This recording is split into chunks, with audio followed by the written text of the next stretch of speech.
Togo, Emono et Voyoukrati au sommet de la préfecture, le préfet Koumabi Tenewe aurait-il poussé l'infirmier Baro Kokouvi à l'exil, publié le 27 décembre 2022 par Miadjo lettre ouverte au président de la République native du village Modokouté, le jeune Baro, très scotché à son terroir, a voulu faire de l'Est Mono ce que cadres aînés de cette préfecture n'ont jamais rêvé faire. Après ses études universitaires à Kara, ce jeune infirmier a implanté courant 2019 un centre de santé à Atikpayi dans la préfecture de l'Est Mono. Dès lors, il a commencé par subir les frasques du préfet Koumabi Tenewe qui a promis lui rendre la vie dure. Les maintes interférences et les harcèlements du préfet ont poussé le jeune infirmier à saisir le mouvement des 7 collines en tant que secrétaire général. J'ai été délégué pour l'accompagner à chercher des voies et moyens pour la résolution de cette crise entre Baro et le préfet. Nous avions demandé et obtenu des audiences auprès du préfet, du directeur préfectoral de la santé et par après,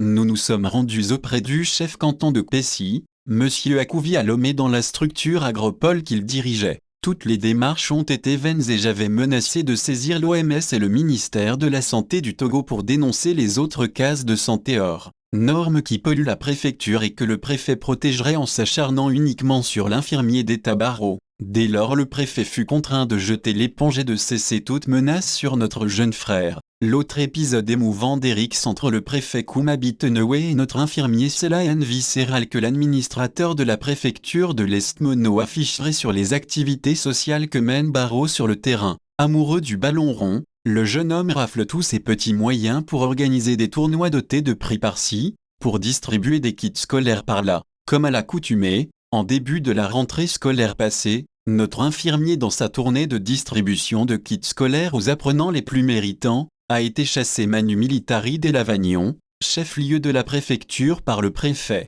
Là, le ridicule est de refuser de l'aide tout venant à ses administrés si on n'a pas les moyens de bord de sa politique, surtout que le chef de l'État vise le bien-être de nos populations dans sa politique de mandat social. Coup de théâtre dans l'épisode Bitenewe Baro, un préavis sans délai a été signifié au centre de santé avec exécution instantanée. Des forces de l'ordre ont fait des descentes régulières sur les lieux, des attaques à couteau du personnel, des sommes d'argent emportées, violences et blessures sur le personnel, dépositions ou déclarations à la gendarmerie de Morotens ensuite. Le jeune Baro a dû se terrer dans un maquis plus d'un mois durant avant de fuir le pays, ce qui fait réfléchir, personne des cadres de l'Est Mono n'a osé dire à Bitenewe d'arrêter la traque d'un innocent imbu d'amour pour la cause de son terroir. Au président Forgna Singbe, si vous mettez des gens à la tête de nos préfectures et qui ne sont pas dans votre logique de paix et de mandat social, sonnez rapidement la fin de la récréation, vous êtes le magistrat suprême,